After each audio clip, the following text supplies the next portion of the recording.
আসসালামু আলাইকুম আর্টস এবং কমার্সের স্টুডেন্টরা। তো তোমাদের একটা কমন কোয়েরি থাকে যে ভাইয়া অনেকক্ষণ ধরে পড়াশোনা করলে মাথায় কিছু ঢোকে না, একটানা অনেকক্ষণ পড়ি, শুরুর দিকে একটু মনোযোগ থাকে, তার পরবর্তীতে মাথাটা জ্যাম হয়ে আসে, পড়া কিচ্ছু মনে থাকতে চায় না এবং ম্যাথ করতে করতে মাথায় একদম কিচ্ছু ঢুকে না। দেখা যায় যে নর্মাল ভুলগুলো যেগুলো করার কথা না সেগুলো আমরা ভুল করি। তো এটা থেকে পরিত্রাণের উপায় কি?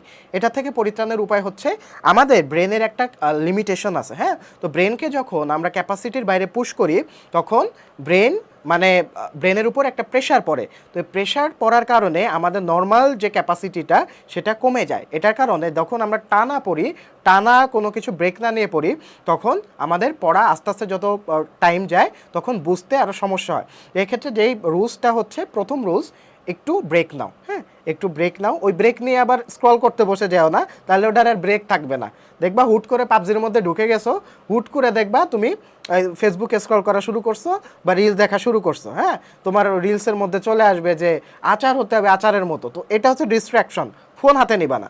যে কাজটা করতে পারো যে তুমি তোমার পাশে একটা গল্পের বই রাখবা। আমি যে কাজটা করতাম, তোমার ছোট একটা ব্রেকের জন্য একটা গল্পের বই রাখতাম। ওই গল্পের বই থেকে যে কোনো তোমার 3টা বা 4টা লাইন পড়তাম, আমার ফেভারিট গল্পের বই, বা যে কোনো পেপার রাখতে পারো বা যে কোনো কিছু রাখতে পারো যেটা তুমি পড়ে মজা পাও। হ্যাঁ, যেটা তোমার শখের কোনো কিছু। তাই একটা জিনিস মাথায় রাখবা যে তোমাদের শখটাও হতে হবে পড়াশোনা রিলেটেড, তাহলে দেখবা তোমার ডিস্ট্রাকশন হচ্ছে না। তো আমি যে কাজটা করতাম যে আমার যে কোনো একটা সেবা প্রকাশনীর বই ছিল, তখন হচ্ছে কিশোর পাশার গল্প ছিল, গোয়েন্দা কাহিনী, তো ওই টাইপের বই আমি রাখতাম। তো যখন হচ্ছে আমার পড়তে পড়তে একঘেয়েমিতা চলে আসতো, তখন ওই বইয়ের পেজ কয়েকটা লাইন পড়ে নিতাম, ভালো লাগতো, পরে আবার পড়াশোনায় ফোকাস চলে আসতো।